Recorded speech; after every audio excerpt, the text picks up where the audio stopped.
ఎట్లా? అదే కూర అనుకో, అదే పులుసు అనుకో, అదే పరమాన్నం అనుకో. మీ ఇంట్లో అయితే ఏది పెడితే అది తినవు.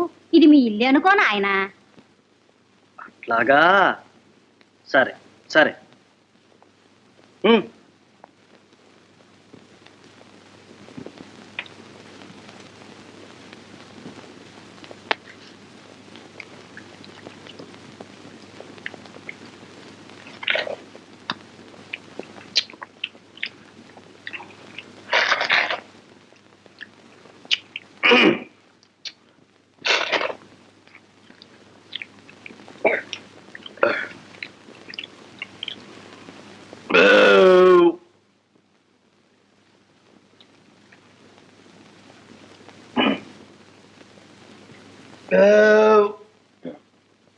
ఇదేమిటి పావలా ఇచ్చావు?